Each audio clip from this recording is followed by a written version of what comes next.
بكلمات ربهم ولقائه فحبطت أعمالهم فلا نقيم لهم يوم القيامة وزنا ذلك جزاؤهم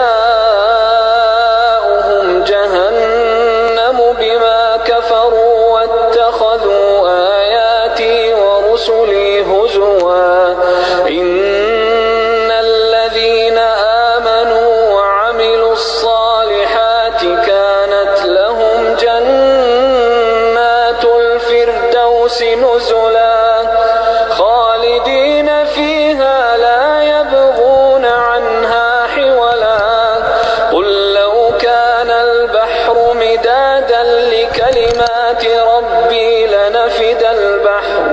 لنفد البحر قبل أن تنفد كلمات ربي ولو جئنا بمثله مددا قل إنما أنا بشر مثلكم يوحى إلي أنما إلهكم إله واحد فمن كان يرجو لقاء ربه فليعمل عملا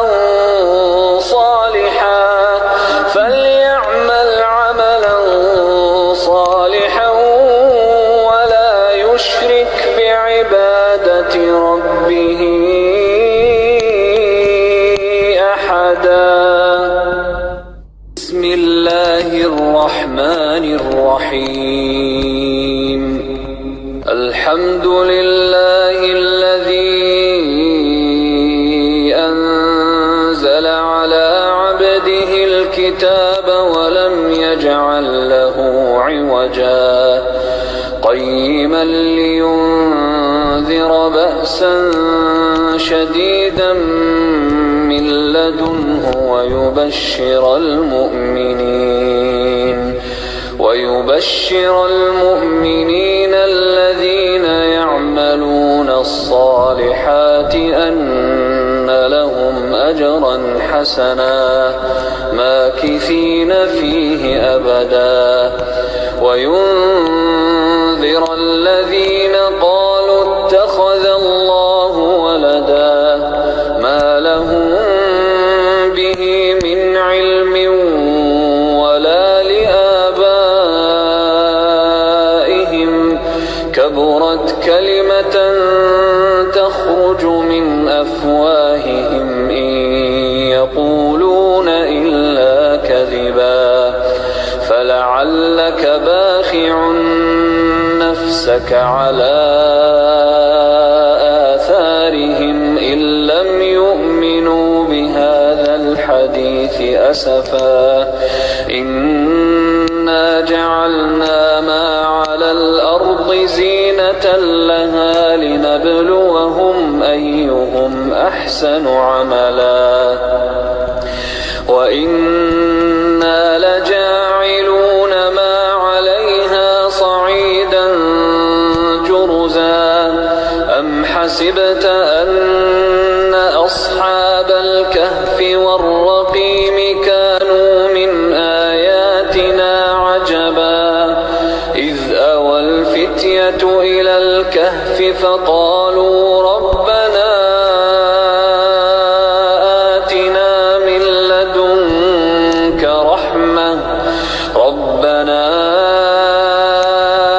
آتنا من لدنك رحمة وهيئ لنا من أمرنا رشدا بسم الله الرحمن الرحيم الذين كانت أعينهم في غطاء عن ذكري وكانوا لا يستطيعون سمعا أفحسب الذين كفروا أن يتخذوا عبادي من دوني أولياء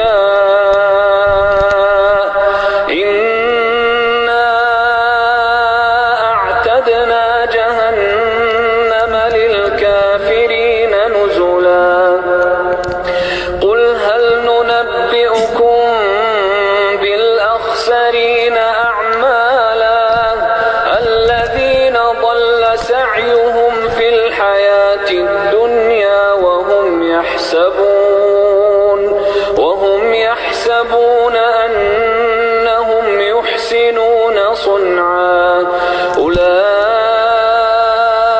الذين كفروا بآيات ربهم ولقائه فحبطت أعمالهم فلا نقيم لهم يوم القيامة وزنا ذلك جزاؤهم جهنم بما كفروا واتخذوا آياتي ورسلي هزوا إن الذين آمنوا وعملوا الصالحات كانت لهم جنات الفردوس نزلا خالدين فيها لا يبغون عنها حولا قل لو كان البحر مدادا لكلمات ربي لنفد البحر قبل أن تنفد كلمات ربي ولو جئنا بمثله مددا قل إنما أنا بشر مثلكم يوحى إلي أنما إلهكم إله واحد فمن كان يرجو لقاء ربه فليعمل عملا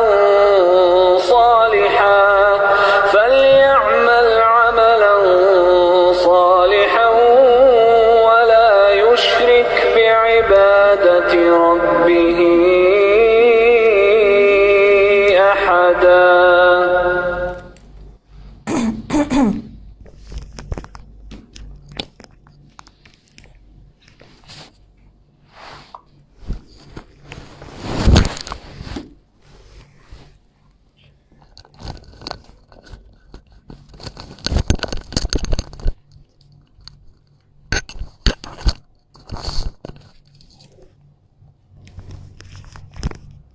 A'udzubillahi minasyaitonirrajim. Bismillahirrahmanirrahim. Alhamdulillahirabbil alamin wassalatu wassalamu ala asyrafil anbiya'i wal mursalin wa ala alihi wa sahbihi ajma'in. Rabbi shrah li sadri wa yassir li amri wahlul 'uqdatam min lisani yafqahu qawli. Alhamdulillah, bersyukur kita kehadrat Ilahi kerana dengan limpah dan kurnianya dapat lagi sama-sama kita berkumpul pada hari ini dalam live Tadabbur Surah Al-Kahfi bagi siri yang ke-10. Mudah-mudahan dengan Allah memberi kita peluang untuk sama-sama kita berkumpul dalam live hari ini, Allah memberi kita kefahaman untuk memahami dan mendalami ayat-ayat Allah supaya mudah untuk kita mengamalkan, insya-Allah. Okay, hari ini kita dah masuk ke siri yang ke-10. Dan siri yang ke-10, siri yang lepas kita dah berhenti pada ayat yang ke-16. Ayat yang ke-16. Okey. Hari ini kita akan sambung pada ayat yang ke-17. Insya-Allah. Okey. Okey, kita baca dulu ayat ni. A'udzubillahi minasyaitonirrajim. Bismillahirrahmanirrahim.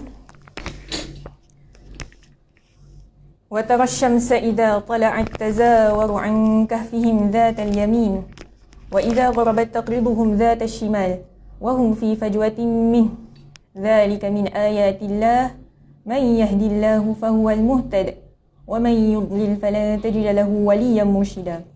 Maksudnya, dan engkau akan melihat matahari ketika terbit cenderung ke kanan dari gua mereka, dan apabila ia terbenam meninggalkan mereka ke arah kiri sedang mereka berada dalam satu lapangan gua itu. Yang demikian ialah tanda-tanda yang membuktikan kekuasaan Allah. Sesiapa yang diberi hidayah petunjuk oleh Allah, maka dialah yang berjaya mencapai kebahagiaan.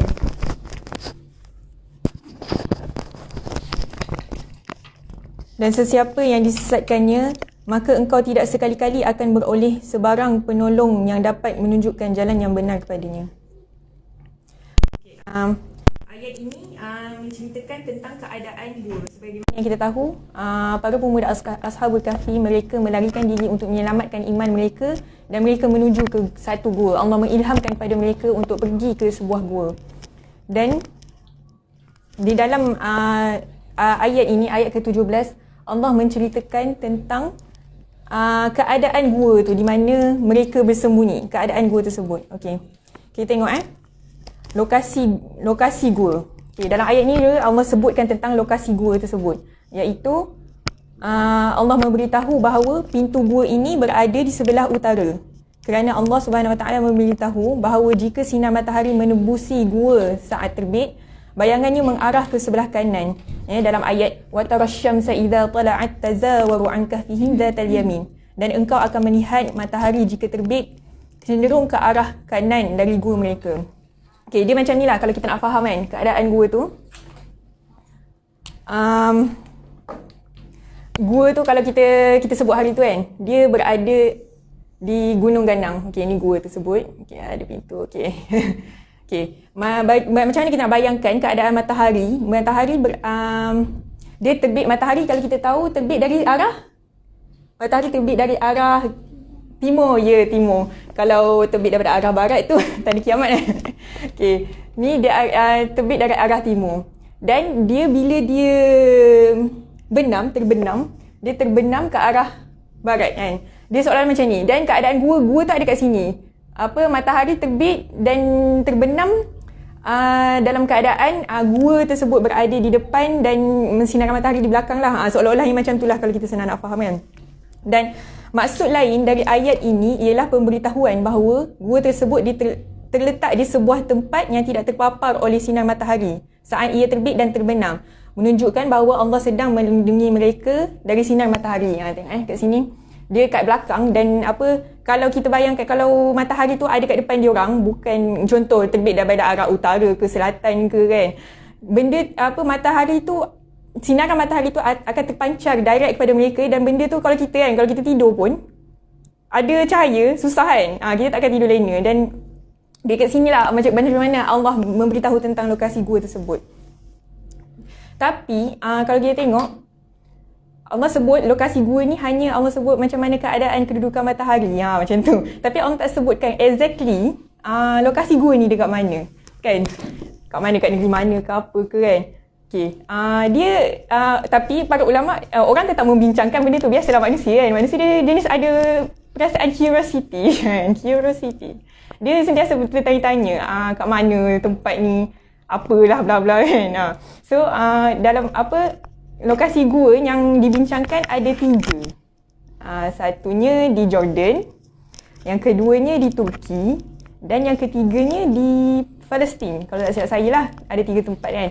Tapi dalam ayat ni Allah tak sebut kan antara 3 tu. Dan kita pun tak tahu sebenarnya kat mana. Sebab kalau kita tahu, dia takkan jadi 3 tempat ni, 3 agak-agakan ni kan. Dia akan jadi satu tempat kalau kita tahu kan. Menunjukkan bahawa untuk kita tahu di mana lokasi sebenar gua ni terletak adalah tak penting. Kita tak perlu cari pun sebenarnya. Apa yang penting adalah kita kena tahu bagaimana Allah meletakkan gua tu dan bagaimana Allah meletakkan gua tu dengan sinaran matahari yang tidak terpancar padanya, menunjukkan Allah melindungi mereka dengan lokasi gua yang strategik, terlindung dari sinar matahari tersebut. Okey. Seterusnya, Ibnu Abbas, Mujahid dan Qatadah berkata, Allah Subhanahu Wa Taala tidak memberitahukan kepada kita secara jelas di negara atau negeri mana letaknya gua ini, kerana dengan mengetahuinya tidak mendatangkan apa-apa manfaat pun bagi kita. Seandainya terdapat maslahat keagamaan, nescaya Allah Subhanahu Wa Taala dan Rasulnya akan memberitahu kita petunjuk tentang maslahat itu. Ya, betul. Kalau kita tengok kan, Allah sebut apa yang penting dalam Quran, apa yang penting untuk kita amalkan, semua Allah dah sebut kat dalam Al-Quran, dan Nabi dah sebut dalam sabda baginda kan. Tapi benda-benda yang tak penting, apa yang tak disebut tu, kita tak perlu nak mengetahui secara berlebih-lebihan. Boleh kita tahu untuk hanya sekadar untuk pengetahuan sahajalah. Tidaklah sampai kata tak tahu gua ni kat mana, tak tenang hati semua. Tak adalah sampai macam tu kan. Sampai kita berbahas-bahas, berbala-bala kan. Tidak dah sampai macam tu. Okey, firman Allah Subhanahu Wa Taala lagi, dzalika min ayatillah. Itulah sebahagian dari tanda-tanda kebesaran Allah, iaitu Allah Subhanahu Wa Taala telah memberi petunjuk jalan kepada mereka menuju gua ini yang menjadikan mereka dapat hidup di dalamnya. dengan matahari yang tidak memancar secara langsung agar tubuh mereka tetap utuh. Subhanallah. Man yahdillahu fahuwal muhtad. Barang siapa diberi petunjuk oleh Allah, maka dialah yang mendapat petunjuk. Maksudnya Allah mengiktiraf Ashabul Kahfi ni sebagai orang yang mendapat kebenaran dan hidayah dari Allah. Kerana apa? Kita dah tengok kan dari segi-segi ayat yang lepas mengatakan bahawa mereka melarikan diri untuk menyelamatkan iman mereka. Maka bila mana kita kata menyelamatkan iman mereka, mereka lari menyelamatkan iman mereka, maka Allah memberi hidayah kepada mereka. Dan mereka adalah orang yang benar-benar mendapat hidayah. Dan ia juga sebagai tanda kebesaran Allah, bahawa Allah berhak memilih sesiapa yang dikehendakinya untuk memberi hidayah dan taufik menuju jalan kebahagiaan dunia dan akhirat. Maka sesiapa yang benar-benar mendapat petunjuk dari Allah Subhanahu Wa Taala, dia akan mengikuti jalan petunjuk itu. Dan siapa yang disesatkannya, tiada seorang pun yang dapat memberi petunjuk kepadanya. Macam mana yang kita tahulah kan, banyak petunjuk sebenarnya hidayah yang Allah dah bagi kepada kita kan dalam hidup ni. Allah bagi kita hidayah paling senang kita tengok ada pokok-pokok. Kita hidup pada hari ini sebagai, itu juga adalah sebagai petunjuk. Kalau bukan kerana Allah memberi kita oksigen untuk kita bernafas pada hari ini, kita takkan dapat hidup dan kita tidak akan dapat mengenali Allah itu siapa. Dan kita tidak dapat beriman kepada Allah kan. So, itulah tanda-tanda kebesaran Allah SWT. Okay. Ayat seterusnya, ayat ke-18. A'udzu billahi minasyaitonir rajim. Wa tahsabuhum ayqadhan wa hum ruqud wa nuqallibuhum dhatal yamin wa dhatal shimal wa kalbuhum basitun dhira'ihi bil wasid law ittala'ta 'alaihim lawallaita minhum firara wa lamulita minhum ru'ba. Dan engkau sangka mereka sedar padahal mereka tidur, dan kami balik-balikkan mereka dalam tidurnya ke sebelah kanan dan ke sebelah kiri, sedang anjing mereka menghulurkan dua kaki depannya dekat pintu gua. Jika engkau melihat mereka, tentulah engkau akan berpaling melarikan diri dari mereka, dan tentulah engkau akan merasa sepenuh-penuh gurun takut pada mereka. Surah Al-Kahfi ayat 18. Okay. Dalam ayat 18 ni pula, Allah menceritakan tentang bagaimana keadaan mereka tidur di dalam gua. Ayat 17, Allah menyatakan tentang keadaan gua. Dan ayat ke-18, Allah menyatakan tentang bagaimana keadaan mereka tidur di dalam gua tersebut. Okay. Dalam ayat ni Allah sebut wa tahsabuhum ayqadhan wa hum ruqud, yang bermaksud dan engkau sangka mereka sedar padahal mereka tidur. Maksud daripada ayat ini, jikalau ada orang yang lihat keadaan pemuda Al-Kahfi pada ketika itu, mereka akan sangka para pemuda itu sedang sedar. Maksudnya kalau orang lalu lalang dekat gua tersebut, orang akan nampak mereka. Ya, memang akan nampak lah sebab tak ada pintu tutup apa semua kan. Dan apabila orang nampak mereka, orang akan ingat diorang ni dalam keadaan sedar dan bukan tidur. Kerana sebahagian ulama' menyebutkan bahawa Allah Subhanahu Wa Taala menutup telinga mereka dengan tidur, tetapi mata mereka tidak terpejam. Okay? Sebab Maha Suci Allah kan, macam mana Allah melindungi mereka walaupun mereka tidur, tapi mata mereka dalam keadaan terbuka dan mereka tak sedar benda tu kan. Allah membuka mata mereka supaya bila orang lalu orang tengok, orang nak masuk, orang cari dia orang, tengok dia orang tengah dalam keadaan mata terbuka. So kita kan kalau tengok orang lalu satu tempat, orang tidur kan, kita tak takut pun kan, kata tak apalah dia tidur kan. Tapi kalau kita tengok orang tu, orang yang kita hormati kan, contohnya dia dalam keadaan sedar, kita akan rasa macam takut kan. Takut nak tegur, takut nak ni kan. Itulah keadaannya seumpamanya. Dan kenapa Allah membuatkan mata mereka tetap terbuka juga? Sebab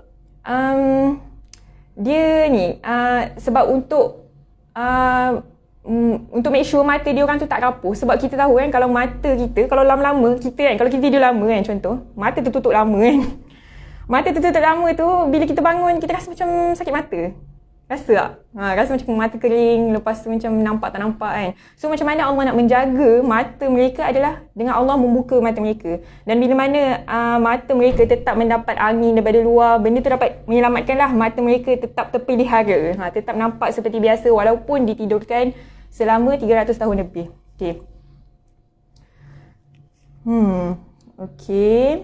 Okay, seterusnya Allah menyebut juga dalam ayat ini, wa nuqallibuhum dhatal yamini wa dhatal shimal. Maksudnya, dan kami balik-balikkan mereka dalam tidurnya ke sebelah kanan dan ke sebelah kiri. Iaitu maksudnya Allah walaupun mereka tidur, keadaan mereka tu Allah menggerak-gerakkan badan mereka. Okay, dia orang tidur bukan dah dalam keadaan tetap. Sebab sebagaimana kita tahu, dia orang ni tidur dalam gua yang tidak ada atlas, ada ni kan, ada tanah, di atas tanah kan.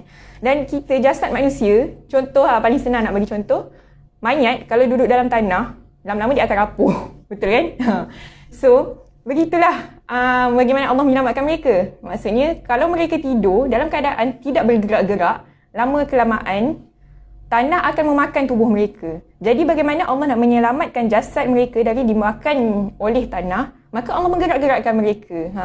Dan dengan menggerak-gerakkan mereka ni juga, dapat macam mana? Maksudnya darah dalam badan mereka akan mengalir secara biasa, seperti biasa. Dan bila mengalir seperti biasa, organ-organ lain pun dapat oksigen seperti biasa dan dapat bekerja seperti biasa walaupun mereka tidak makan, walaupun mereka tidur, dan mereka tetap dapat nutrisi yang sepatutnya lah. Itu antara pendapat para ulama lah begitu kan. Tapi kalau fikir logik pun betul juga kan. Sebab kalau kita contohnya orang yang accident kan, orang yang accident terlantar dekat atas katil lama kan, dia akan ada satu ketika bila mana dia dah lama sangat terlantar atas katil, dia akan ada darah beku kan, akan ada darah beku, dan lama kelamaan darah beku tu boleh naik kan sampai ke jantung, dan benda tu akan menyekat organ apa semua kan. Benda tu akan bagi efek lah dekat badan dia kan. Dah lah tak boleh nak gerak, lepas ada darah beku akan beri efek pada jantung, dan bila bagi efek kat jantung tu akan bagi efek dekat tubuh lain kan. Jadi kerana itu bahayalah kalau kita tak sentiasa tak bergerak kan. Kalau kita dalam keadaan tetap satu. Kini sekarang ni Allah bagi tahu, Allah membolak-balikkan tubuh badan Ashabul Kahfi ini, iaitu untuk menyelamatkan mereka lah dari segenap sudut, daripada tidak dimakan dan daripada kesihatan, agar organ mereka tetap sihat. Okay. Seterusnya, kejap. Okay, ni tak apa, ni tak penting. Okay. Seterusnya, Allah sebut dalam potongan ayat seterusnya, a'udzubillahi minasyaitonirrajim, wa kalbuhum basitun dhira'ihi bil wasid. Sedang anjing mereka menghulurkan dua kaki di depannya dekat pintu gua.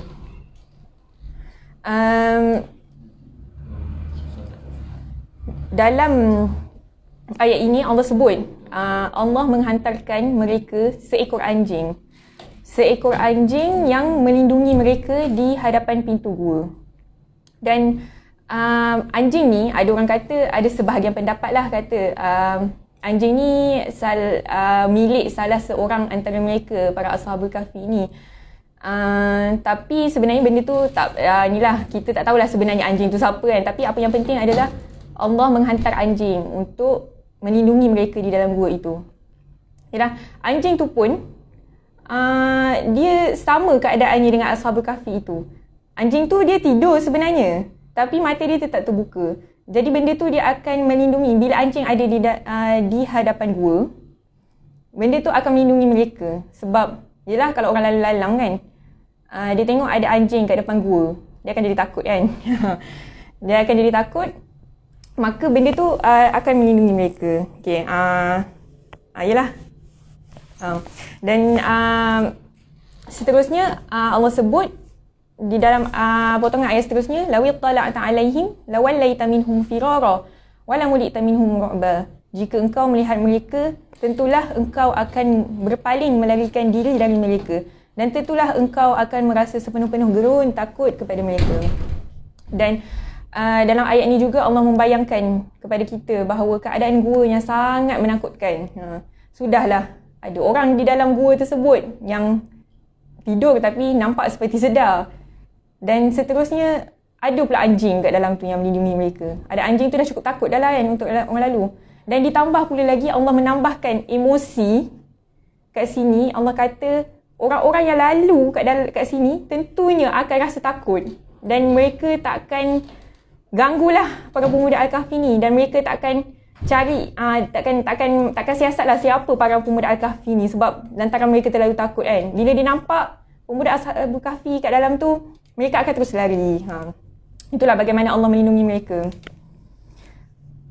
Okey. Dan kalau kita tengok daripada ayat 17 dan 18 yang tadi kita dah baca tu, Sebenarnya semua tu adalah bentuk penjagaan Allah kepada para ashabul kahfi selama mana mereka di dalam gua kan. Okey, kita rewind balik lah kan. Apa bentuk-bentuk penjagaan Allah terhadap ashabul kahfi di dalam dua ayat ni. Okey. Okay, saya guna ni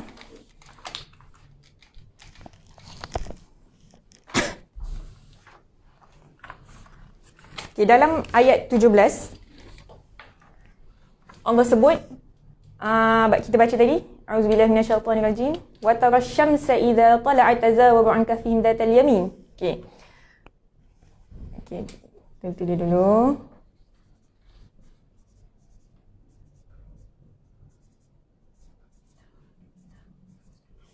Okey, kenapa tak?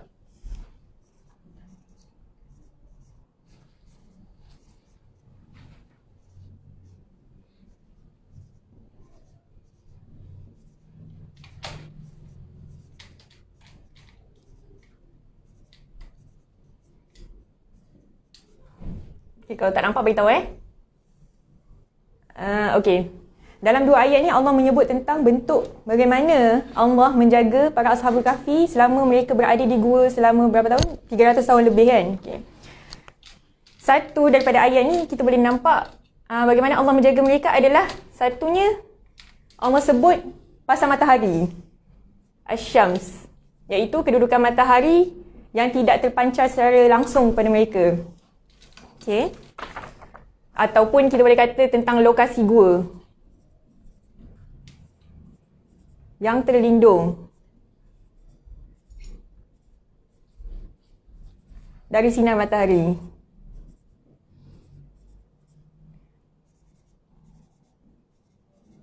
Okey, seterusnya Allah sebut apa? Wa tarasyamsa idza tala'at tazawaru an kahfihim dhatal yamin wa idza gharabat taqiduhum dhata shimal wa hum fi fajwatin min. Okey, ini pun penting juga. Wa hum fi fajwatin min.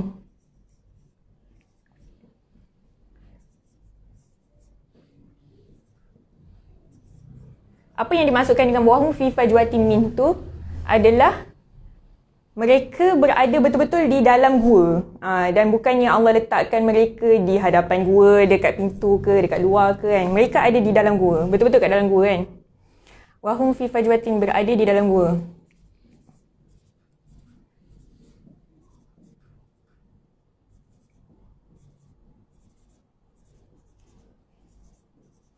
Okey, seterusnya dalam ayat seterusnya, ayat ke-18, Allah sebut wa tahsabuhum ayqadhan wa hum ruqud.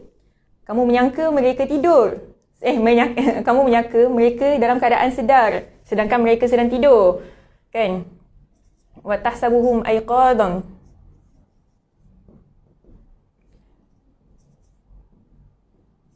Okey. Kamu menyangka mereka tidur. Mata mereka terbuka. Okey. Senang cakap, mata mereka terbuka.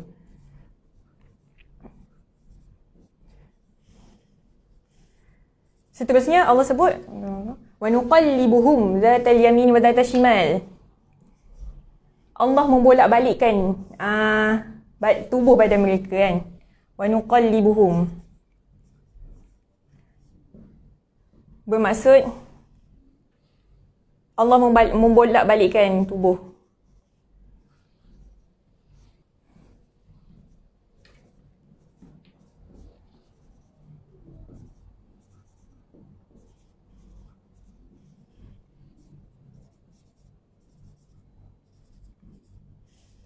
Lagi, cara Allah menjaga mereka seterusnya adalah dengan anjing kan. Adanya anjing di situ. 5. Wa kalbuhum basitun dhira'ihi bil wasid. Kalbuhum. Okay, anjing. Anjing yang menjaga.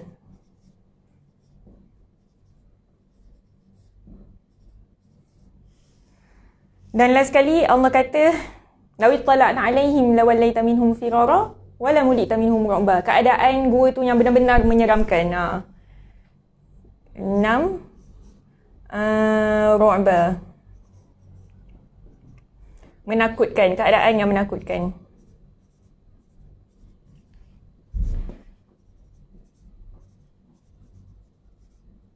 Okey.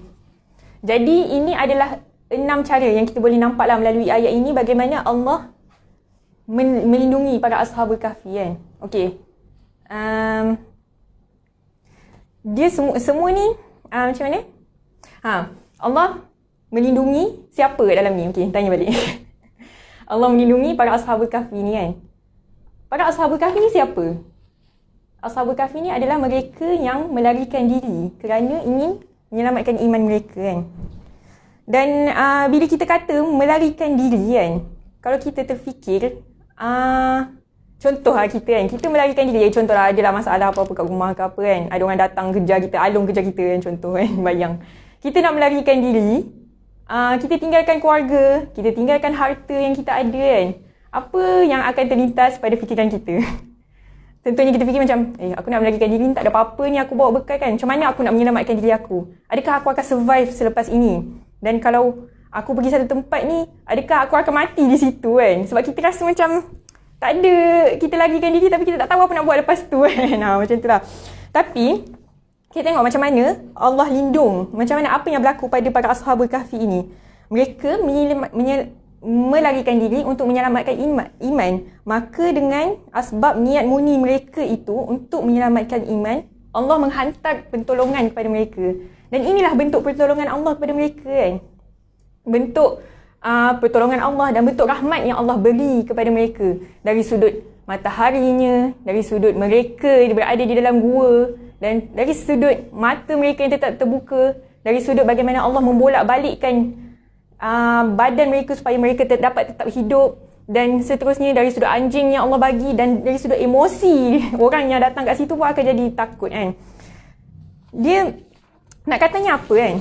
Nak katanya Allah sebut kat dalam surah Al-Kahfi ayat ke-17, kalau kita baca kan, ada Allah sebut zalika min ayatillah may yahdillah fahuwal muhtad. Yang demikian itulah tanda-tanda yang membuktikan bahawa sesiapa yang diberi hidayah oleh Allah, maka dialah orang yang mendapat hidayah. Dan ini juga adalah bukti kekuasaan Allah kepada para pemuda Al-Kahfi kan. Dan ia juga merupakan bukti kekuasaan Allah terhadap sesiapa orang-orang yang beriman dan yang mengharap petunjuk hanya daripada Allah. Dan Allah sebut, siapa yang mengharap petunjuk daripada Allah, Allah pasti akan memberi hidayah kepada mereka kan. Itu adalah janji Allah kan. Dan kita kan, contoh lagi kan, saya bagi. Kalau kita manusia, kita hidup di dunia, kita nak mencari bahagian dunia. Bila kata mencari bahagian dunia, bukanlah kata tak boleh sebenarnya kita nak cari bahagian dunia ni kan. Boleh kita nak mencari bahagian dunia. Yang penting kita menjadikan dunia itu sebagai jambatan untuk kita menuju ke akhirat kan. Dan bila kita contoh kan, kita nak kereta. Kalau kita nak kereta, apa yang kita buat? Kita nak beli kereta. Kita akan berusaha, bekerja sekeras mungkin untuk mengumpul duit supaya kita dapat bayar down payment kan. Dan begitu juga kalau kita nak rumah kan, kita akan bekerja keras untuk kita bayar down payment, dan kita akan bekerja keras cari tanah yang sesuai, bina plan rumah idaman kita kan, supaya kita dapat duduk di dalam itu dengan bahagia, mencapai kebahagiaan kan. Dan begitu juga kalau kita nak mencari bahagia akhirat kan. Allah memberitahu kalau kita nak mencari bahagia akhirat, kita kena berusaha dengan sungguh-sungguh untuk kita mendapat bahagian akhirat tersebut, yang mana hanya Allah yang memiliki bahagian akhirat tersebut. Dan Allah sebut dalam ayat ini juga kan, siapa yang berusaha sungguh-sungguh untuk mencari petunjuk atau pertolongan daripada Allah, Allah pasti akan memberi petunjuk tersebut. Dan kita boleh tengok sendirilah pada pemuda Ashabul Kahfi ni sendiri kan, betapa hebatnya pertolongan yang Allah berikan kepada mereka. Kita kan, secara logiknya orang yang melarikan diri, kita tak akan dapat jangka apa yang akan berlaku pada masa akan datang pada diri kita. Tapi Allah memberi jaminan dalam ayat ini bahawa bila kita meletakkan pergantungan dan harapan kepada Allah, Allah pasti akan membantu kita dengan cara Allah sendiri kan, dengan cara yang kita tak jangka kan, cara yang kita sendiri tak nampak macam mana. Kalau kita tengok balik semua ni kan, adakah para Ashabul Kahfi menyangka mereka akan diselamatkan dengan cara macam ni kan? Tak kan? Inilah cara Allah menyelamatkan mereka kan. Allah ada cara tersendiri untuk menyelamatkan kita dan memberi hidayah kepada kita kan. Dan ia juga sesuai dengan firman Allah Subhanahu Wa Taala dalam surah At-Talaq ayat ke-2 dan ke-3. Allah sebut, a'udzubillahi minasyaitonirrajim. Wa may yattaqillaha yaj'al lahu makhraja. Sesiapa yang bertakwa kepada Allah Subhanahu Wa Taala, Allah akan memberikannya jalan keluar kepada setiap apa yang mereka hadapi, atas setiap kesulitan yang mereka hadapi. Dan seterusnya Allah berfirman lagi, wa yarzuquhu min haitsu la yahtasib. Dan Allah Subhanahu Wa Taala akan memberinya rezeki dari jalan yang tidak disangka-sangka.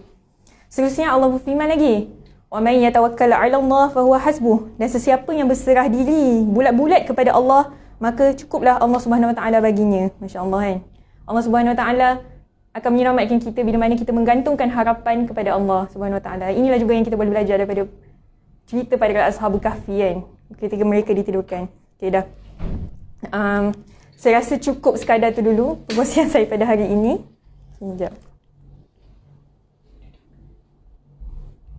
Okay. Gitu lah. Okay, okay. Sebagai penutup, saya sukalah untuk saya kongsikan satu hadis Nabi SAW dalam kitab Sunan Al-Tirmizi yang diriwayatkan oleh Ibnu Abbas radhiyallahu anhu. Ibnu Abbas radhiyallahu anhu berkata, suatu hari aku berada di belakang Nabi SAW. Lalu baginda bersabda kepada seorang budak, "Ya gulam, inni u'allimuka kalimat." Wahai anak, sesungguhnya aku akan mengajarkan kamu beberapa kalimat atau beberapa perkara. Iaitu apa yang Rasulullah nak ajarkan kepada budak ini kan, budak kecil ni. Rasulullah bersabda, "Ihfazillah yahfazka." Jagalah hak Allah, nescaya Allah akan menjagamu. "Ihfazillah tajidhu tujahaka." Jagalah Allah, nescaya kamu akan mendapati Allah berada di hadapanmu dan sentiasa bersamamu. "Wa idza sta'anta fasta'in billah." Jika kamu mempunyai permintaan, maka mohonlah hanya daripada Allah Subhanahu Wa Taala. Insya-Allah kan, moga-moga sama-sama dengan kita mengambil ibrah daripada kisah para Ashabul Kahfi ini, kita dapat menambah pergantungan kita pada Allah, dan perkara ini dapat menambah iman kita, dan moga-moga dengan pergantungan kita kepada Allah, Allah akan membalasnya dengan memberi pertolongan untuk kita menuju ke syurga, insya-Allah. Okey. Minta maaf hari ni saya dapat dapat berita Ustazah tak sihat. Ustazah Asma, mungkin ramai lah yang tertanya kan, kata Ustazah Asma tak ada. Selalunya Ustazah Asma yang start kan, Ustazah Wasita penutup. Tapi hari ni Ustazah Wasita yang start, Ustazah Wasita juga yang penutup. Jadi Ustazah Asma sebenarnya tak sihat. Jadi sama-samalah kita doakan semoga Allah memberi kesihatan kepada Ustazah, dan semoga Allah tetap memberi kekuatan untuk Ustazah terus memberi ilmu kepada kita dan terus berkongsi perkara yang baik-baik kepada kita kan, insya-Allah. Okey. Aku qauli hadza wa astaghfirullahal azim li wa lakum. Assalamualaikum warahmatullahi wabarakatuh. Kita tutup. Kita lupa nak buka tadi. Tak apa. Kita buka. Kita tutup dengan tasbih kifarah dan suratul as. Subhanakallahumma wa bihamdika. Wa asina innal ladzina amanu wa amilus solihati